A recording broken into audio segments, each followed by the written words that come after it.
dekat, penuh kasih sayang.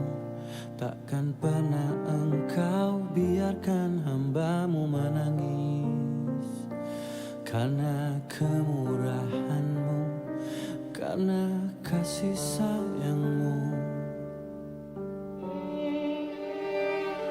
Hanya bila dirimu ingin nyatakan cinta. Di ayat surat As-Saff ayat 10 dan 11. Ya ayyuhallazina amanu hal adullukum ala tijaratin tunjikum min azabin alim. Tu'minuna billahi wa rasulihi wa tujahiduna fisabilillah bi amwalikum wa anfusikum zalikum khairul lakum in kuntum ta'lamun. Jadi kalau diterjemahkan, hai orang-orang beriman, kata Allah, maukah kamu aku tunjukkan satu perniagaan yang dapat menghindarkan kamu dari azab yang pedih? Apa itu? Kata Allah, berimanlah engkau kepada Allah dan Rasulnya, dan berjihadlah dengan harta dan jiwamu. Sesungguhnya itulah yang lebih baik jika kamu mengetahui. Saya ingin mengatakan ini sangat punya korelasi dengan apa yang kita lakukan hari ini. Di sini Allah memberikan sebuah tawaran.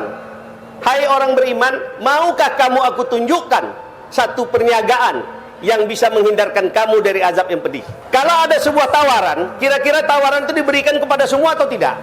Tidak. Pasti apapun tawaran diberikan kepada orang tertentu. Tawaran ini tadi diberikan juga kepada orang tertentu. Kepada siapa? Kepada orang beriman. Yang tidak beriman tidak Allah tawarkan. Makanya dikatakan, ya ayyuhallazina amanu hal adullukum ala tijaratin tunjikum min azabin alim. Apa itu? Berimanlah kepada Allah dan Rasul. Rasanya kita semua ini beriman kepada Allah dan Rasul. Dan yang paling penting dia katakan, berjihadlah dengan harta dan jiwa. Yang saya ingin garis bawahi di sini adalah berjihad dengan harta. Apa yang dilakukan Pak Bupati kita ini pada masanya, beliau ini berjihad dengan hartanya. Dia dirikan sebuah pasar dalam rangka untuk menjihadkan hartanya. Yang tadinya semua orang pesimis, tidak yakin. Bahkan tadi kalau beliau katakan, apa iya nih Pak Jepri akan bisa seperti itu? Ada pasar syariah, bank syariah aja kesulitan. Hari ini kita lihat apa yang katakan Allah tadi itu. Bahkan beliau katakan di situ dengan tegas tuh, ada 5 pilar itu yang jelas. Dilarang memakai uang rentenir. Ini dalam Al-Quran jelas sekali. Kemudian timbangan wajib akurat, dan setiap 3 bulan ditera. Ada petugasnya. Ini sangat luar biasa. Artinya beliau mengeluarkan uang bukan hanya sekedar mengeluarkan, tetapi bagaimana dia membuat sebuah pengeluaran yang melalui perhitungan adanya perniagaan antara beliau dengan Allah. Ini yang luar biasa. Tidak semua orang memiliki harta, tapi mampu memanfaatkan hartanya itu dengan baik. Salah satu memanfaatkan harta yang dengan baik itu adalah berniaga dengan Allah. Karena berniaga dengan Allah tidak akan pernah ada ruginya. Itu pasti. Berniaga dengan manusia, ada kalanya untung, ada kalanya rugi.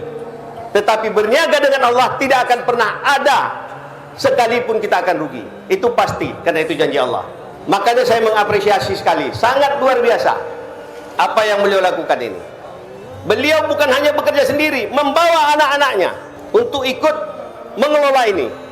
Artinya beliau juga memberikan sebuah warisan kebaikan kepada anak-anaknya. Begini loh cara kita menggunakan harta dengan baik di jalan Allah.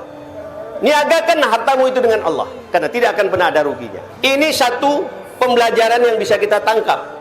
Tapi kalau kita hanya melihat sekedar gini, oh Pak Jepri membangun pasar. Tapi bukan itu saja sesungguhnya. Cara beliau mengeluarkan hartanya, itu menurut saya seorang muslim yang cerdas. Bukan hanya sekedar mengeluarkan harta, tetapi tidak pernah diperhitungkan. Hidup ini bukan hanya sekedar mendapat izin Allah. Saya sering katakan di dalam berbagai kesempatan, bagi saya mendapatkan sebuah jabatan tidak hanya sekedar izin Allah, tetapi ridha Allah. Kalau izin Allah, Fir'aun dapat izin dari Allah untuk menjadi raja, tapi tidak pernah mendapat ridha Allah. Kalau hanya sekedar izin Allah, setan dapat izin dari Allah. Bahkan ketika Allah sedang marah, diusir setan itu dari surga, apa yang dia katakan? Minta beri umur panjang, diizinkan Allah, tapi tidak pernah diridhoi Allah, meskipun umurnya panjang. Pilihan itu ada di kita. Kita ingin mendapatkan sekedar izin Allah atau ridha Allah. Yang beliau lakukan ini tergambarkan secara jelas, beliau menginginkan ridha Allah. Banyak cara kita melakukan itu. dalam hidup ini. Kalau hanya sekedar mengikuti izinnya Allah, apapun cara yang bisa kita lakukan. Berapa banyak orang mendapatkan jabatan, berapa banyak orang mendapatkan sebuah kedudukan, tetapi sekedar izin Allah. Tetapi ada juga orang yang mendapatkan berdasarkan ridha Allah. Karena kalau ada ridha Allah, insya Allah izin Allah sudah ada di sana. Tetapi kalau izin Allah, belum tentu ada ridha Allah di sana. Begitulah kalau kita ingin membelanjakan harta kita dengan baik, berniagalah dengan Allah.